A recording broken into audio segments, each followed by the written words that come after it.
اللهم صل على سيدنا ومولانا محمد صاحب التاج والمعراج والبراق والعلم دافع البلاء والوباء والقحط والمرض والألم اسمه مكتوب مرفوع مشفوع منقوش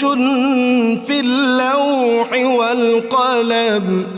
سيد العرب والعجم اسمه مقدس معطر مطهر منور في البيت والحرم شمس الضحى بدر الدجى صدر العلا نور الهدى كهف الورى مصباح الظلم جميل الشيم شفيع الأمم صاحب الجود والكرم والله عاصمه وجبريل خادمه والبراك مركبه والمعراج سفره وفوق سدرة المنتهى مقامه وقاب قوسين مطلوبه والمطلوب مقصوده والمقصود موجود سيد المرسلين خاتم النبيين شفيع المذنبين أنيس الغريبين رحمة للعالمين راحة العاشقين مراد المشتاقين شمس العارفين سراج السالكين مصباح المقربين محب الفقراء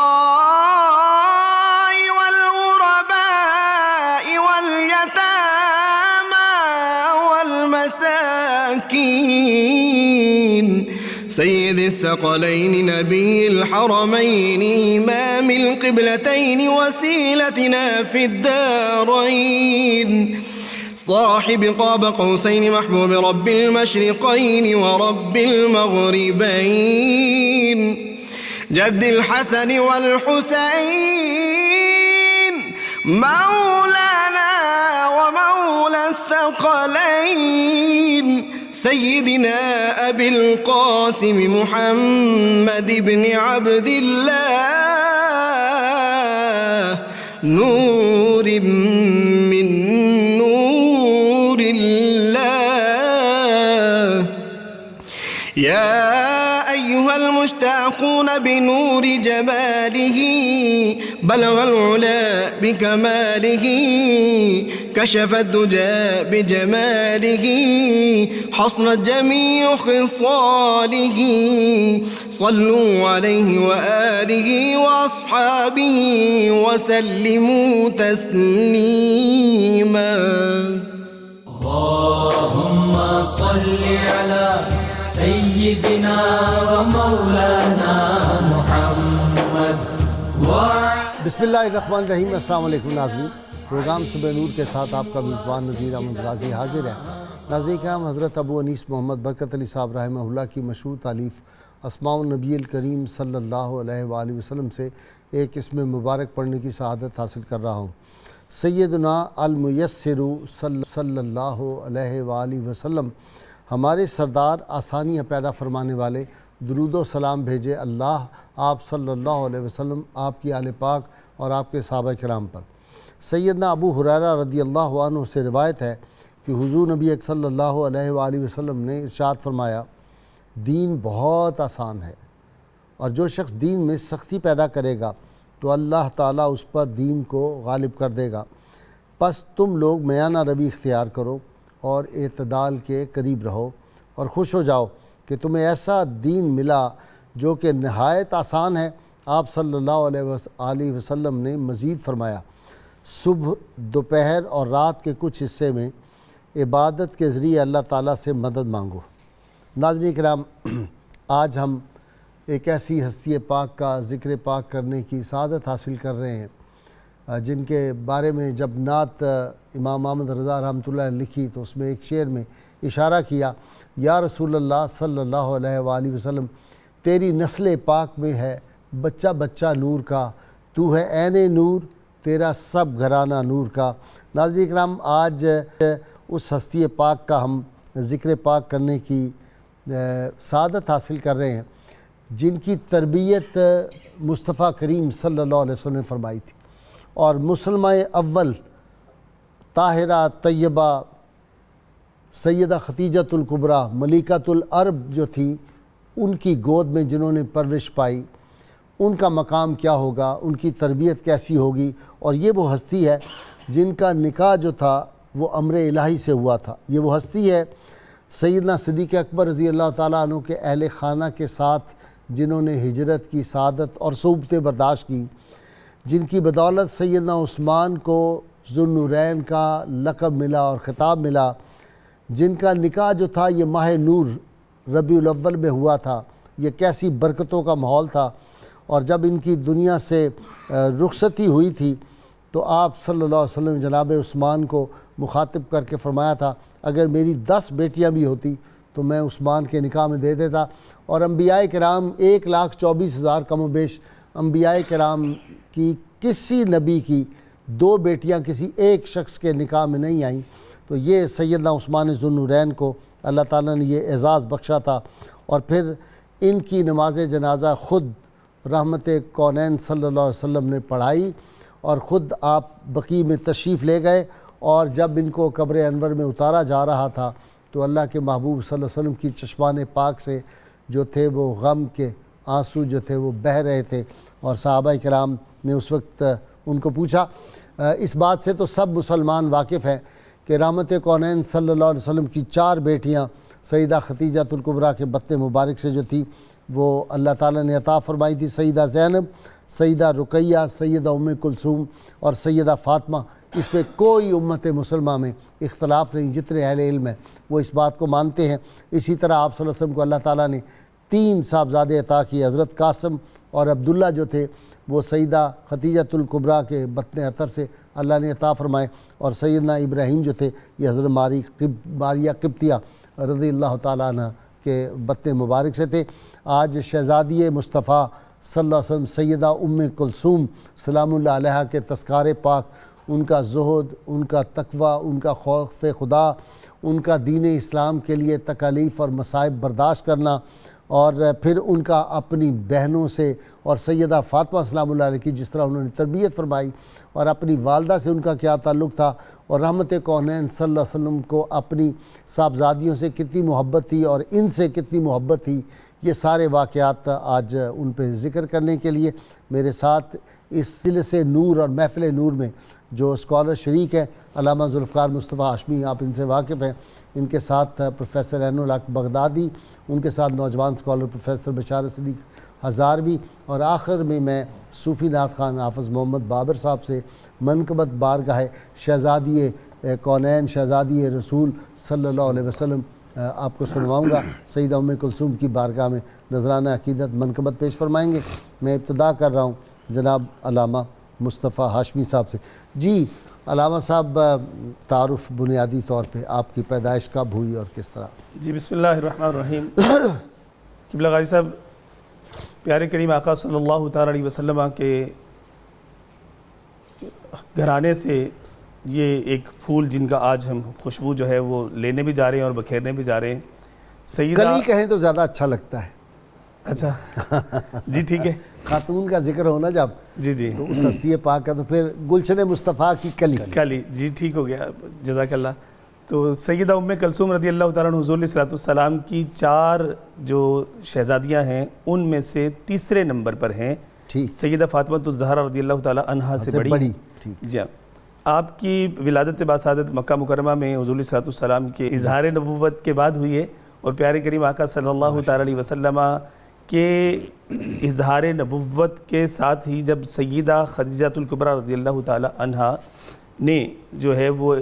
اسلام قبول کیا ہے تو آپ نے بھی فوراً معاً جو ہے ان کے ساتھ حضرت سیدہ ام کلثوم رضی اللہ تعالیٰ نے اسلام قبول کرنے کا آپ کا جو ہے وہ ذکر ملتا ہے۔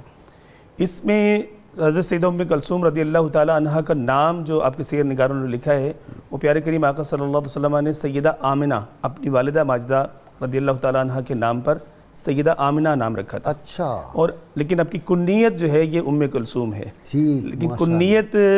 بھی مطلب ایک عجیب تر بات ہے کہ چونکہ آپ رضی اللہ تعالیٰ عنہ کے وطن پرنور سے کوئی اولاد نہیں ہے، مطلب اس کا یہ نہیں ہے کہ آپ کلثوم کی ماں ہیں اس لیے کلثوم کہا گیا، بلکہ آپ کے سیر نگار لکھتے ہیں کہ آپ رضی اللہ تعالیٰ عنہ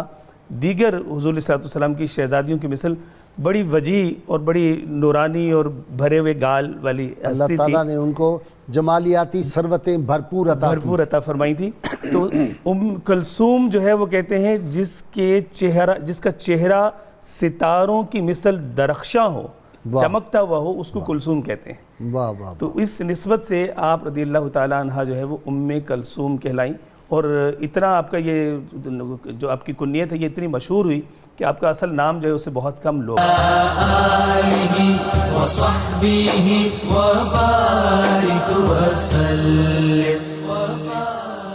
چہرہ مصطفیٰ صلی اللہ علیہ وسلم کی ایمان کی آنکھ کے ساتھ جس نے ایک جھلک دیکھی، تو پروفیسر جی ایس دارا نے جو اپنی کتاب رسول عربی لکھی اس میں ایک فقرہ بڑا مجھے ہمیشہ مزہ دیتا ہے۔ اس نے کہا جس کسی نے محبت کی آنکھ سے اس منموہن صورت کو دیکھ لیا اس کے زندگی بھر کے پاپ جھڑ گئے۔ یہ رضی اللہ عنہ و رضوا عنہ کا ترجمہ ہے، بڑا خوبصورت ہندی انداز میں۔ ایک لمحہ ایمان کی آنکھوں سے جس نے زیارت مصطفیٰ صلی اللہ علیہ وسلم کی وہ درجہ صحابیت پہ فائز ہو گیا، اور جن کی رگوں میں نور مصطفیٰ صلی اللہ علیہ وسلم موجزن ہو ان کا مقام مرتبہ کیا ہو۔ سبحان اللہ، سبحان اللہ۔ غازی صاحب آپ نے یہ ایسا تذکرہ چھیڑا، یہی وہ وجہ ہے کہ سیدہ ام کلثوم ہوں یا آپ کی دیگر 3 بنات جو ہیں جی بہنیں، تو چاروں کی چاروں حضور علیہ الصلوۃ والسلام فرماتے ہیں، جیسے آپ نے اپنے انٹرو کے اندر بھی یہ بیان فرما دیا کہ لا ازوج بناتی، آپ علیہ الصلوۃ والسلام فرماتے ہیں کہ میں اپنی بیٹیوں کی شادیاں یا نکاح نہیں کرواتا اپنی مرضی سے، ولیکن اللہ یزوجہن، لیکن اللہ ہے جو ان کے نکاح کرواتا ہے، حکم دیتا ہے۔ سبحان اللہ۔ گویا کہ آپ علیہ الصلوۃ والسلام کی اس اولاد پاک کی اگر کہیں پہ نکاح ہوا بھی ہے تو وہ حضور اللہ کی مرضی کے ساتھ ہوا ہے، اللہ نے۔ اور جب سیدنا عثمان غنی رضی اللہ تعالیٰ عنہ کے ساتھ سیدہ ام کلثوم رضی اللہ تعالیٰ عنہ کا عقد ہونے لگا سیدہ رقیہ کی وفات کے بعد، تو اس میں 2 چیزیں میں بیان کروں گا۔ ایک تو یہ تھی کہ حضور علیہ الصلوۃ والسلام نے فرمایا کہ مجھے جبریل نے حکم دیا ہے، سیدنا عثمان غنی سے فرما رہے ہیں کہ مجھے جبریل نے حکم دیا ہے کہ میں ام کلثوم رضی اللہ تعالیٰ عنہ کا عقد آپ سے کروا دوں،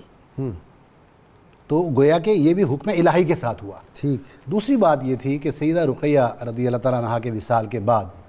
سیدنا عثمان غنی رضی اللہ تعالیٰ عنہ کچھ افسردہ رہتے تھے، تو روایت میں آتا ہے کہ سیدنا عمر رضی اللہ تعالیٰ عنہ وہ آپ کے پاس سے گزرے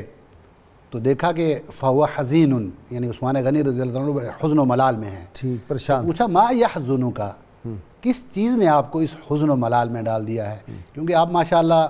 بڑے خوبصورت، خوبصیرت، خوب گفتار اور خوشحال آدمی تھے۔ تو جب یہ حالت دیکھی تو پوچھا کہ ما یحزنک، کس چیز نے آپ کو یہ پرملال کر دیا؟ تو آپ نے فرمایا کہ الا احزن قد انقطع السحر بینی و بین رسول اللہ صلی اللہ علیہ وسلم، کہ کیا میں اب بھی پریشان نہ ہوں کہ میرے اور رسول اللہ صلی اللہ علیہ وآلہ وسلم کے درمیان میں جو نسبت اور رشتہ تھا، اس رشتے کی وجہ سے قائم تھی، وہ ختم ہو گیا ہے۔ ویسے تو نسبت تھی لیکن یہ رشتہ جو رقیہ رضی اللہ تعالیٰ عنہ کی وجہ سے سحر کی نسبت تھی وہ منقطع ہو گئی ہے، تو میں اب بھی پریشان نہ ہوں۔ تو سیدنا عمر رضی اللہ تعالیٰ عنہ نے یہ خواہش کا اظہار تھا ان کا کہ سیدہ حفظہ رضی اللہ تعالیٰ عنہ کا عقد ان کے ساتھ، وہ بیوہ ہو گئی تھی، بیوہ ہو گئی۔ اب سیدنا عثمان غنی رضی اللہ تعالیٰ عنہ نے اس وقت انکار کر دیا، تو تھوڑا سا ان پہ بھی ملال گزرا اس بات کا۔ آپ علیہ الصلوۃ والسلام کے پاس آتے ہیں اور آ کر یہ تھوڑا سا شکایت کے انداز میں یہ عرض کرتے ہیں کہ میں نے یہ آفر کی تھی سیدنا عثمان غنی رضی اللہ تعالیٰ عنہ کو، لیکن انہوں نے انکار کر دیا۔ تو آپ علیہ الصلوۃ والسلام نے یہاں پہ جو جملہ فرمایا وہ بڑا پرمعنی تھا، حکمتوں سے بھرپور ہے، بھرپور تھا۔ آپ نے فرمایا کہ انشاءاللہ یتزوج عثمان من ہوا خیر من حفصہ، کہ سیدنا عثمان غنی رضی اللہ تعالیٰ عنہ اس سے شادی کریں گے جو حفصہ سے بہتر ہوں گی، اور عثمان غنی رضی اللہ تعالیٰ عنہ سے وہ شادی کرے گی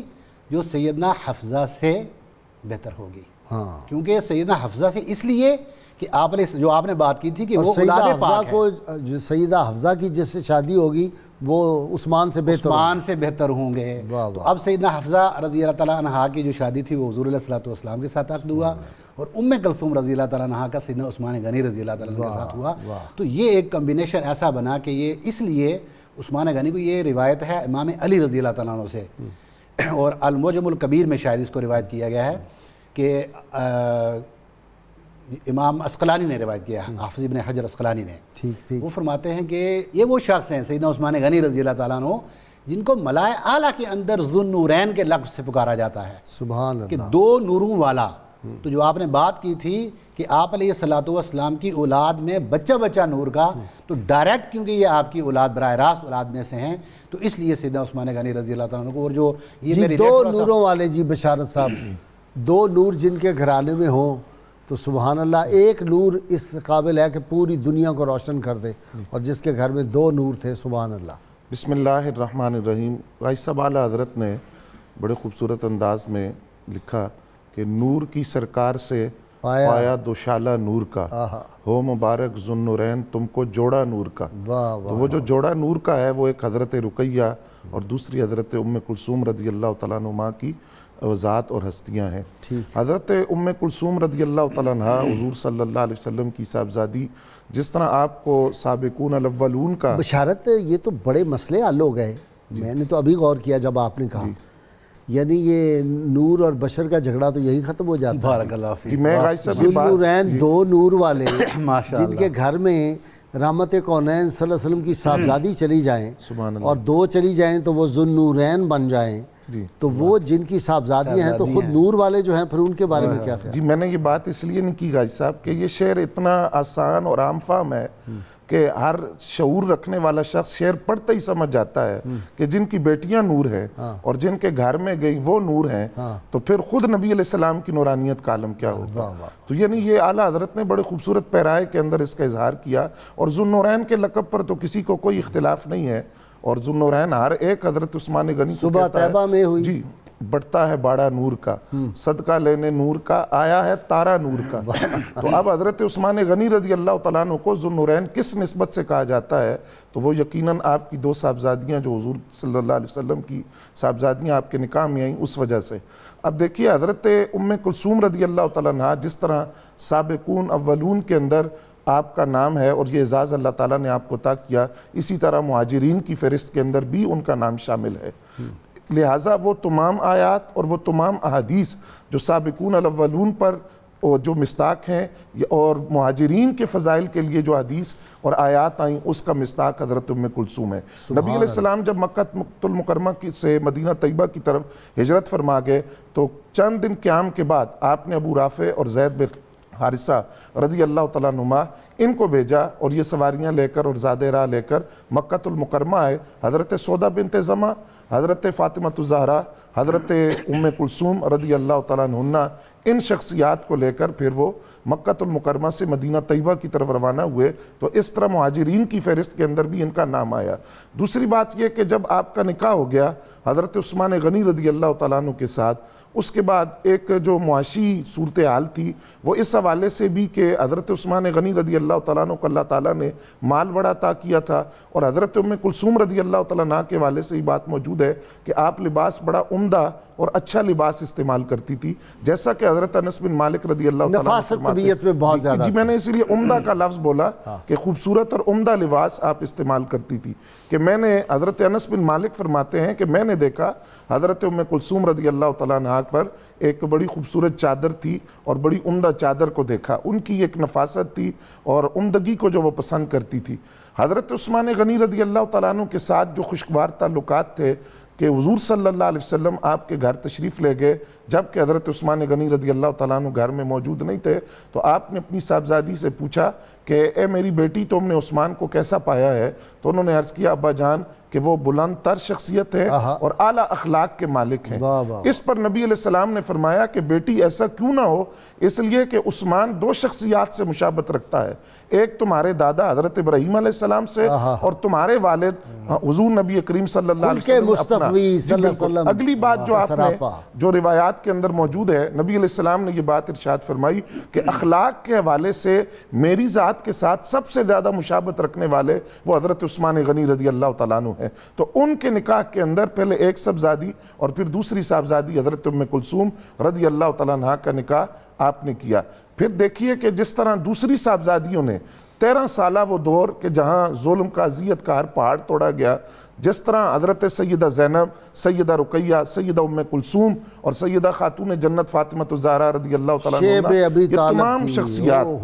جس طرح دست و بازو بن کر آپ کی بیٹیاں آپ کے ساتھ کھڑی رہیں، تو آج کی خواتین کے لیے، بیٹیوں کے لیے کہ ایک باپ کے ساتھ ان کا رشتہ کس نوعیت کو ہونا چاہیے کہ جب ضرورت پڑے تو وہ بیٹا بن کے بھی دست و بازو بن کے ساتھ رہے۔ یہی بات حضرت زینب رضی اللہ تعالیٰ عنہ جب ان کی تدفین ہو رہی تھی تو حضور نے فرمایا کہ میری اس بیٹی نے اسلام کی خاطر بڑی تکالیف کو برداشت کیا۔ حضرت رقیہ رضی اللہ تعالیٰ عنہ کے لیے بھی، اور پھر حضرت ام کلثوم رضی اللہ تعالیٰ عنہ، پھر حضرت فاطمہ الزہرا کہ ام ابیہا کے لقب کا جو پس منظر ہے وہ یہی ہے کہ کس قدر وہ اپنے والد کے ساتھ ان کی خیال رکھتی تھی اور کس طرح وہ دست و بازو بن کے اور مدد اور تعاون اسلام کی تبلیغ کے لیے اس 13 سالہ دور میں کرتی رہی۔ تو یہ ایک درس ہے کہ بیٹی کا کردار باپ کے حوالے سے کیا ہونا چاہیے اور باپ کے ساتھ اس کی اٹیچمنٹ جو ہے وہ کس انداز سے ہونی چاہیے۔ حضور نبی کریم صلی اللہ علیہ وسلم نے اپنی 2 صاحبزادیوں کا جو نکاح تھا اظہار نبوت سے پہلے وہ ابو لہب کے 2 بیٹوں کے ساتھ کیا تھا، لیکن جب قرآن کا نزول شروع ہوا اور نبی علیہ السلام نے اظہار نبوت فرمایا تو اس کے بعد ابو لہب کی مذمت میں جب وہ قرآن کی صورت بھی اتری تو اس نے اپنے بیٹوں کو کہا کہ تم ان سے جدائی اختیار کر لو، علیحدگی اختیار کر لو اور بڑے نامناسب رویہ اختیار۔ اللہم صلی علی سیدنا و مولانا محمد۔ ویلکم بیک ناظرین اکرام۔ بغدادی صاحب، جو ابھی پروفیسر بشارت نے بھی اشارہ کیا اور علامہ مصطفیٰ ہاشمی صاحب نے کہ آپ صلی اللہ علیہ وسلم نے پوچھا کہ آپ نے ان کو کیسا پایا، اپنے شوہر کو کیسا پایا، سیدہ پاک سے پوچھا، تو یہ جو بات ہے انہوں نے جو جواب فرمایا اس سے ہمیں یہ بھی سبق پتہ چلا کہ شوہر کی موجودگی میں تو ہم نے دیکھا بعضوں کو اچھی باتیں کر دیتی ہیں، جب ان کی غیر موجودگی ہوتی ہے تو ہمارے ہاں جو ہے وہ جتنی برائیاں، ذرا سا شکوہ اگر ہو تو پوری جتنی کوئی کمزوریاں، کمیاں، برائیاں ہوتی ہیں وہ ساری خامد کے ساتھ تھوپ دی۔ انہوں نے کہا جی میں تیرے گھر چاہ کے کی دیکھے، میں اس گھر تے کوئی سکون دا لمحہ ہی نہیں پایا، وہ ساری جو نیکیاں خامد کی ہوتی ہیں وہ بھول جاتی ہیں۔ یہ ایک سبق اس کے اندر جی سر نا، بنیادی طور پہ میں یہاں پہ یہ جملہ کہنا یہ حق سمجھوں گا کہ آپ لوگوں نے ان پروگرامز کے ذریعے یہ اسلاف کو زندہ کیا ہے دوبارہ سے ہمارے اندر، ہمارے معاشرے کے اندر۔ سبحان اللہ۔ یہ اقدار جو ہمارے سے ختم ہو چکی تھی اس وقت، ہم اپنے اسلاف کو بھول گئے ہیں، وہ ہمارے لیے مشعل راہ ہیں۔ ان کی زندگی کا ایک ایک لمحہ ہم اگر ان کو پڑھیں گے، ان کو سنیں گے تو ہمیں پتہ چلے گا کہ ہم نے زندگی کیسے گزارنی ہے۔ آج اگر جو آپ نے بات کی ہے نا کہ ہم یا عورتیں ہماری اپنے خامدوں کی برائی بیان کرتی ہیں، ان کی اچھائی نظر نہیں آتی، تو اس کی بڑی وجہ یہی ہے۔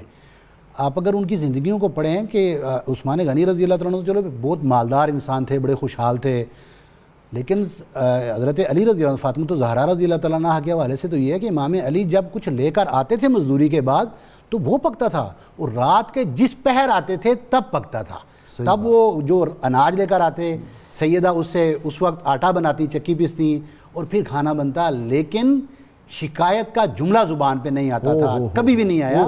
یہ مشعل راہ ہیں ہمارے لیے۔ نا بیماری میں پوچھا کہ کوئی دل کی بات بتاؤ جو تمہیں پسند ہو۔ سیدنا علی مرتضیٰ نے سیدہ فاطمہ پاک سے پوچھا کہ کوئی آپ کی بخار تھا ان کو، تو انہوں نے کہا نہیں میں کوئی فرمائش کروں آپ پوری نہ کر سکیں، یہ میں نہیں کروں گی۔ آخر انہوں نے بہت اصرار کیا تو اس کے جواب میں پھر فرمایا انگور کو جی چاہ رہا ہے۔ ماشاءاللہ، ہل جاتا جی بندہ۔ جو کائنات کے مالک تھے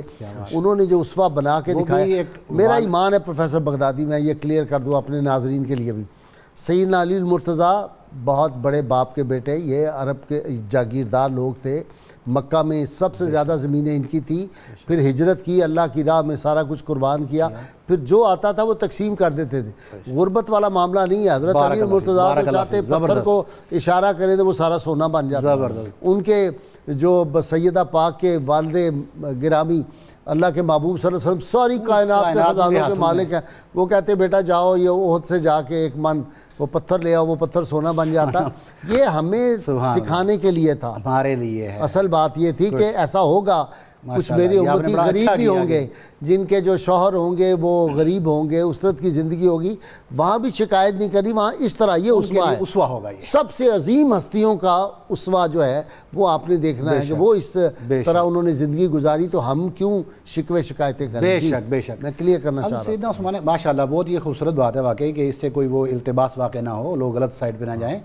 سیدنا عثمان غنی، سیدہ ام کلثوم رضی اللہ تعالیٰ عنہ، دیکھیں کہ ان کے جو حضور نے فرمایا نا کہ مجھے جبریل نے یہ حکم دیا ہے کہ میں سیدہ ام کلثوم کا عقد حضرت عثمان سے کرواؤں۔ اب جن سے کروایا جا رہا ہے، اللہ کا حکم آیا، جبریل نے پہنچایا ہے، لیکن وہ کیا ہے کہ وہ اتنا آسان چیز تو نہیں، کوئی شخصیت تو آگے ہوں گی، تو انہی کے بارے میں پھر آپ علیہ الصلوۃ والسلام فرماتے ہیں کہ لکل نبی رفیق، ہر نبی کا کوئی نہ کوئی رفیق ہوتا ہے، وَرَفِيقِ فِي الْجَنَّةِ عثمان، تو جنت میں میرا رفیق سیدنا عثمان غنی رضی اللہ تعالیٰ عنہ ہوں گے۔ اسی طریقے سے عثمان غنی رضی اللہ کی فضیلت ہے ان کی، اسی لیے تو ان کے بارے میں بار بار جو تعریفات بھی پیش کی جا رہی تھیں کہ جب آپ سفیر بن کر جاتے ہیں مکہ میں صلح حدیبیہ کے وقت، تو اس سفارت کاری کا یہ انجام ہوتا ہے کہ جب کفار کی طرف سے آپ کو یہ آفر کی جاتی ہے کہ آپ طواف کر سکتے ہیں، آپ طواف کر لیں، آپ آ گئے ہیں تو باقی نہیں کر سکتے ہیں، تو آپ نے فرمایا کہ نہیں، جب تک حضور علیہ الصلوۃ والسلام ساتھ میں نہیں ہوں گے اور ان کی اجازت نہیں ہوگی اس وقت تک میں طواف نہیں کروں گا۔ حالانکہ ہر ایک پہ واجب ہے جو مکہ میں داخل ہو اور وہ جا کے طواف کرے کعبۃ اللہ کا۔ تو آپ کی جب شہادت کی خبر اسی اثناء میں یہ بھی واقعہ ہے کہ شہادت کی خبر آ جاتی ہے، تو یہ بھی آپ کی ایک عظمت تھی کہ جب حضور علیہ الصلوۃ والسلام نے اس وقت موجود لوگوں سے بیعت لی کہ شہادت کا بدلہ لینا ہے، تو اپنے ہاتھ کو عثمان رضی اللہ عنہ کا ہاتھ قرار دیا۔ کیا عظمت تھی یہ! اور پھر اس کے اوپر اللہ رب العزت کی طرف سے آیت کا نزول ہو جانا کہ لقد رضی اللہ عن المؤمنین اذ یبایعونک تحت الشجرہ، کہ جب آپ نے اس درخت کے نیچے لوگوں سے بیعت لی تو ان لوگوں سے اللہ راضی ہو گیا۔ تو سیدنا عثمان غنی رضی اللہ تعالیٰ عنہ کی یہ شخصیت ہے۔ اسی طریقے سے سیدنا ام کلثوم رضی اللہ تعالیٰ عنہ دیکھیں، ان کی حضور علیہ الصلوۃ والسلام کی محبت کا ان کے ساتھ ہونا، وہ اس بات سے بھی، یہ حضرت انس بن مالک سے آئی تھنک کہ یہ روایت وہ کرتے ہیں کہ رأیت بنت رسول اللہ صلی اللہ علیہ وسلم تدفن، یعنی جب ان کا وصال ہوا تو اس وقت جب تدفین آپ کی ہو رہی تھی تو میں اس وقت یہ منظر دیکھ رہا تھا۔ فرأیت رسول اللہ صلی اللہ علیہ وسلم جالس علی قبرہ، تو آپ علیہ الصلوۃ والسلام سیدہ ام کلثوم رضی اللہ عنہ کی اس وقت قبر انور کے پاس بیٹھے ہوئے تھے۔ فرأیت عینیہ تدمعان، تو آپ علیہ الصلوۃ والسلام کے چشمان اقدس سے اس وقت آنسو رواں تھے، غم کے، حزن کے، ملال کے۔ یہ اپنی بیٹی کے ساتھ ایک محبت کا ایک درجہ تھا کہ کیسے، یہ بھی ہمیں یہ سکھاتا ہے کہ آپ نے اپنی اولاد کے ساتھ کیسے محبت کرنی ہے، حزن کیا ہے، اور پھر یہ بھی ہمیں سکھاتا ہے، یہاں سے یہ بھی درس ملتا ہے کہ وہ حزن و ملال آنسوں کے ساتھ ہے، وہ جو ہمارے سٹائل آج کے دور میں ہیں وہ نہیں ہے۔ جی غازی صاحب، حضور نبی کریم صلی اللہ علیہ وسلم کی حضرت ام کلثوم رضی اللہ تعالیٰ عنہ کے ساتھ جو محبت ہے اس کا اندازہ اس بات سے لگائیے، جیسا بغدادی صاحب نے فرمایا تدفین کے والے سے۔ اس سے پہلے آپ دیکھیے کہ جب ان کا وصال ہوا تو ان کی جو تجہیز و تکفین کے حوالے سے حضرت صفیہ بنت عبد المطلب، حضرت ام عطیہ اور حضرت اسماء بنت امیس رضی اللہ تعالیٰ عنہ، یہ شخصیات تھی جو آپ کو غسل دے رہی تھی۔ جہاں روایت کے اندر لفظ یہ ہے کہ نبی علیہ السلام دروازے پر بیٹھے ہوئے تھے اور ان کو طریقہ بتا رہے تھے کہ اس انداز سے پانی، بیری کے پتے ڈالو، پانی گرم کرو، اس انداز سے غسل دینا۔ اس کے بعد جب کفن کا موقع آیا تو خود نبی علیہ السلام ترتیب کے ساتھ کپڑے دیتے گئے اور بتاتے گئے کہ اس انداز سے کفن دینا ہے۔ اب آپ دیکھیے، اب وہاں حضور صلی اللہ علیہ وسلم کی آنکھوں میں آنسو تھے، اور آنکھوں میں آنسو تھے، لیکن زبان پر کوئی جملہ شکوے کا نہیں تھا۔ یہی بات آپ دیکھیں کہ حضرت زینب رضی اللہ تعالیٰ عنہ کے ایک صاحبزادے جب کم سنی میں انتقال کر گئے تو وہاں بھی آپ کی آنکھوں میں آنسو آئے، اور ساتھ جو بات آپ نے ارشاد فرمایا کہ یہ وہ محبت ہے جو رحمان اپنے بندوں کے دلوں میں ڈالتا ہے۔ تو سیدنا ابراہیم کا جب وصال ہوا، حضرت عبدالرحمن بن عوف سے یہ بات فرمائی کہ جب انہوں نے پوچھا حضور آپ رو رہے ہیں، تو آپ نے فرمایا کہ ابن عوف یہ جو دل کا غم ہے اور آنکھوں کے آنسو ہیں یہ کسی کے کنٹرول اور قابو میں نہیں، یہ فطرتی بات ہے. میں رو رہا ہوں، میرا دل بھی غم میں ڈوبا ہے، لیکن میں زبان سے وہی بات کروں گا جس پر میرا خدا راضی ہوگا، میں کوئی شکوہ نہیں کروں گا. تو یہ ایک تعلیم امت کے لیے دیکھیے کتنا بڑا درس ہے کہ آج کسی کا بیٹا چلا جائے، بیٹی چلی جائے تو ہم فوراً شکوے شروع کرتے ہیں. تو صبر کا ایک مقام دیا گیا، اور پھر ہمیں یہ دیکھنا چاہیے کہ اس صبر کا اجر کیا ہے، اس صبر پر اجر کیا ملے گا. دوسری بات قاضی صاحب یہ کہ نبی علیہ السلام کو اپنی ان صاحبزادیوں کے ساتھ اتنی محبت تھی. آپ دیکھیے کہ جب حسنین کریمین رضی اللہ تعالیٰ عنہما کا تعارف نبی علیہ السلام نے کروایا، حدیث شریف میں آتا ہے نماز عصر کے بعد حضور صلی اللہ علیہ وسلم نے اپنے چہرہ انور صحابہ کرام کی طرف پھیرا اور دونوں شہزادوں کو، امام حسن کو دائیں کندھے پر اٹھایا اور امام علی مقام کو بائیں کندھے پر اٹھا کر صحابہ کرام سے پوچھا کہ بتاؤ یہ کون ہے.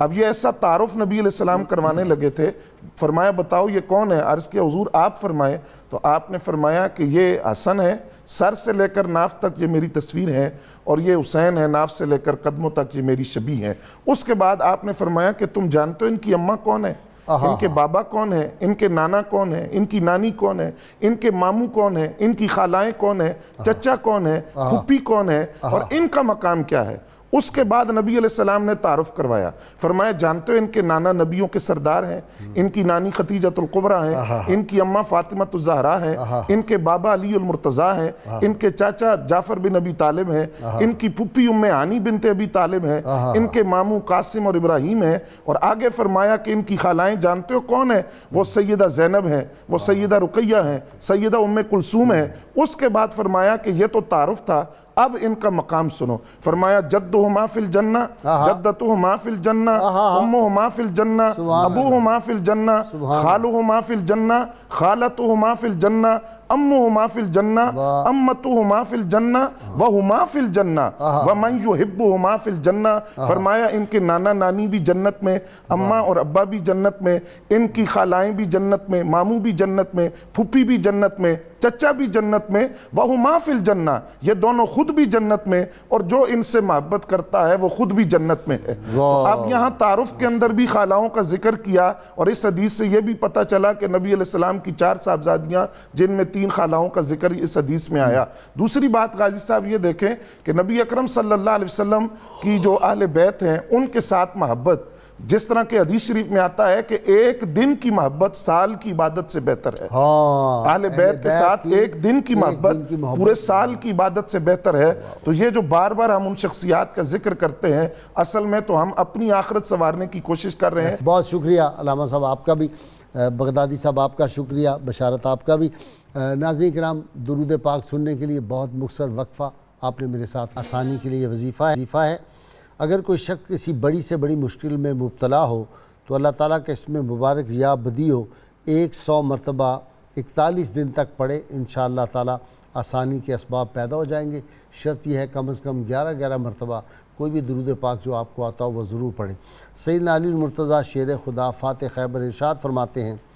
رات کے طویل سجدے انسان کو اللہ تعالیٰ کا قرب دیتے ہیں اور دوزخ کے عذاب سے نجات دلاتے ہیں.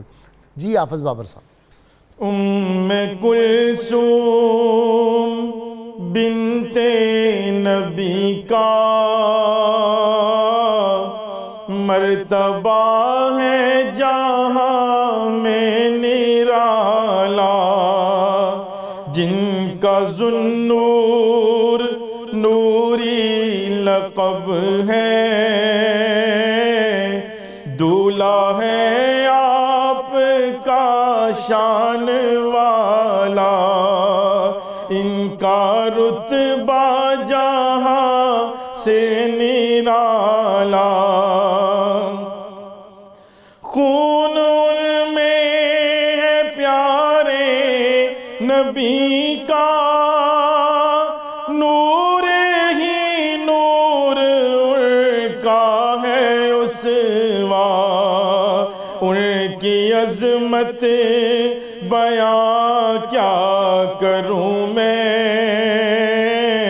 ان کا اونچا ہے ہر ایک حوالہ، ان کی عظمت بیان کیا کروں میں، ان کا اونچا ہے ہر ایک حوالہ، ان کا رتبہ جہاں سے نرالا۔ آپ کی والدہ ہے خدیجہ، جو حرم ہے نبی مصطفیٰ کا، ان کی سب بہنیں ہیں شان والی، خلد میں ہے انہی سے اجالا، ان کی سب بہنیں ہیں شان والی، خلد میں ہے انہی سے اجالا، ان کا رتبہ جہاں سے نرالا۔ لخت دل ہے وہ پیارے نبی کی، زوجہ ہے پیارے عثمان غنی کی، لخت دل ہے وہ پیارے نبی کی، زوجہ ہے پیارے عثمان غنی کی،